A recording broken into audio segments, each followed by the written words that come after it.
हम सब सुबह उठते हैं, सुबह उठते morning meditation, prayer, chanting of the मंत्र करते हैं, भगवान को याद करते हैं, भगवान से बैठ के बातें करते हैं, अपनी इच्छा, ड्रीम, डिजायर के बारे में भगवान को बताते हैं, अपनी जो भी परिस्थिति है, परेशानी है, उसके बारे में भगवान से डिस्कस करते हैं, भगवान को याद करते हैं, भगवान से बातें करते हैं, दिमाग में अच्छी अच्छी बातें भरते हैं।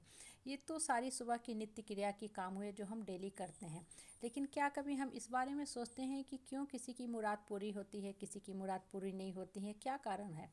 इसका कारण सिर्फ और सिर्फ एक ही है कि हम जब भगवान से बातें करते हैं, मेडिटेशन करते हैं, चैंटिंग ऑफ मंत्रा करते हैं, तो हम बातें तो भगवान से करते हैं और उसके बाद निश्चिंत हो जाते हैं कि मैंने मेडिटेशन कर लिया, मंत्र का जाप कर लिया, अब मेरा ड्यूटी ओवर हो गया। अब जो करना है वो भगवान करेंगे, जो करना है वो मेरा मंत्र का चैंटिंग करेगा, जो बिल्कुल गलत सोच है।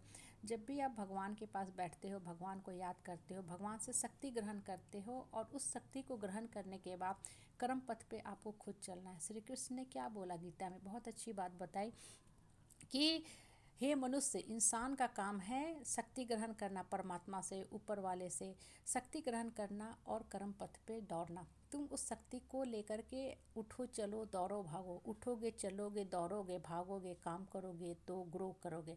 भगवान श्री कृष्ण ने ये बात बोली। उसने ये नहीं बोला कि तुम हम पे डिपेंडेंट हो जाओ, अपनी सारी परिस्थितियों, परेशानी को हमारे माथे मत दो, हमारे ऊपर छोड़ दो और तुम्हारा ग्रोथ होगा। वो कभी पॉसिबल नहीं है। आपको ग्रोथ के लिए कर्म पे खुद चलना है। भगवान से सिर्फ और सिर्फ हम गुण ग्रहण करते हैं, अपनी सोई हुई शक्ति को जगाते हैं, तभी प्रेयर और मेडिटेशन काम करेगा। हम सोचते हैं कि हमने 1 घंटा तो घंटी बजा ली, जाप कर लिया, मंत्र कर लिया, यज्ञ भी करवा लिया, हवन भी कर लिया, महामृत्युंजय जाप भी कर लिया, गायत्री मंत्र भी पढ़ लिया, हम 1 घंटा पूजा कर लिया।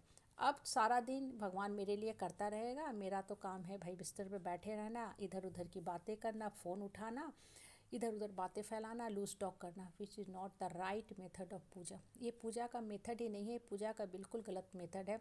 इसलिए लोग जब मन की मुराद पूरी नहीं होती तो कहते हैं कि अब भगवान भी पत्थर हो गया, भगवान भी नहीं सुनता। भगवान आपकी हर मुराद, हर पूजा पाठ सब कुछ सुनता है, अगर आपने उस पूजा को सही ढंग से किया है, अगर आपने उस मंत्र का सही मतलब समझ के मंत्रोच्चारण किया है। तो कोई भी पूजा पाठ आपको क्या देता है? शक्ति प्रदान देता है कि आप कर्म करो, कर्म आपको हमेशा करना है, भगवान आपके बिहाफ में कभी काम नहीं करेगा।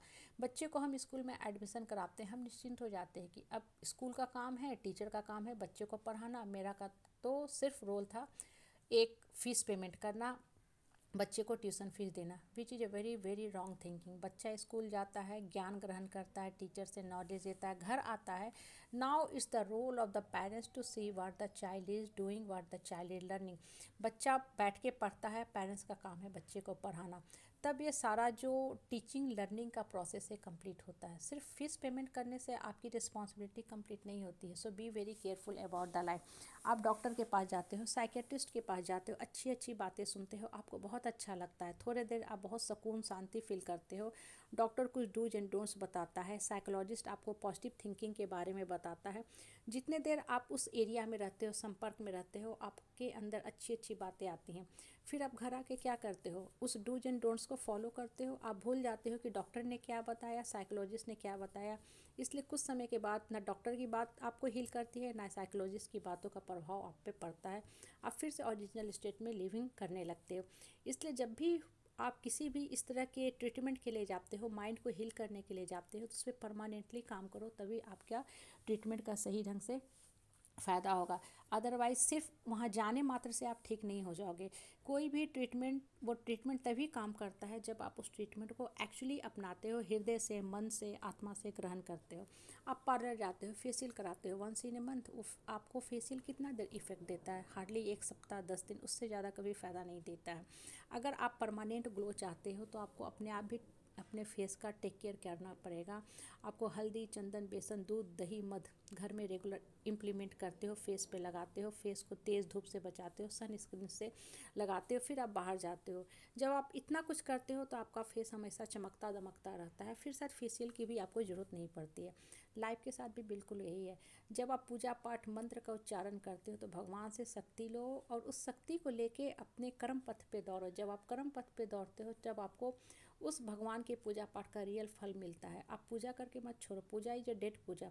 जब तक आप उस पूजा को अपने जीवन में वास्तव में नहीं उतारते हो, रियलिटी में नहीं उतारते हो, प्रैक्टिकल जीवन में नहीं लाते हो, वो पूजा का